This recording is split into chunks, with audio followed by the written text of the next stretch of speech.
நமச்சிவாயா.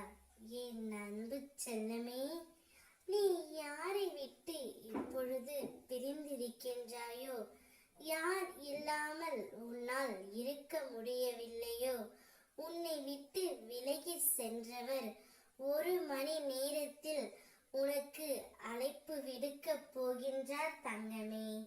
நீ யாரை நினைத்து தினமும் அழுது கொண்டு இருக்கின்றாயோ, அவரின் மனதில் ஒரு மாற்றத்தை உன் அப்பா நான் ஏற்படுத்தி விட்டேன். நீ எதற்கும் கலங்காதே தங்கமே.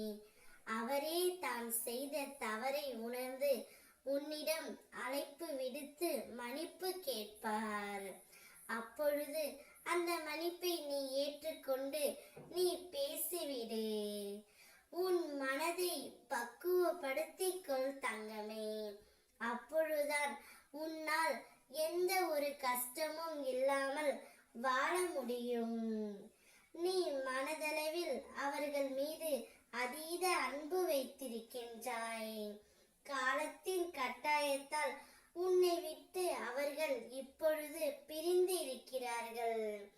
வாய்விட்டு யாரிடமும் சொல்லவும் முடியாமல் அளவும் முடியாமல் தனிமையில் மிகவும் வருந்திக் கொண்டே இருக்கின்றாய்.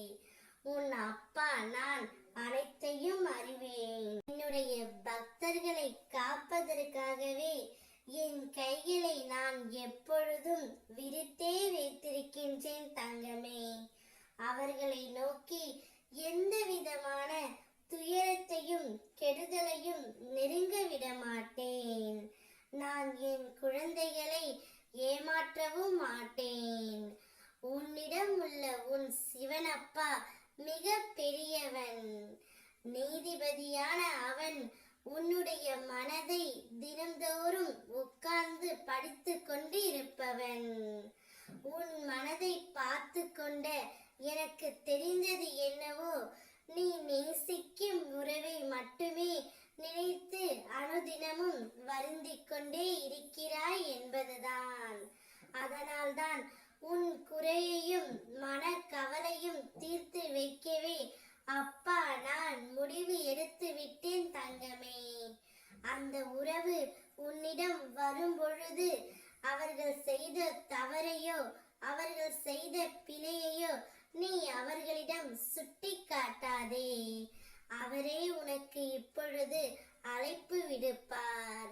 சந்தோஷமாக அந்த அழைப்பை ஏற்றுக்கொண்டு பேசு தங்கமே. நான் இருக்கின்றேன். ஓம் நமச்சிவாயா.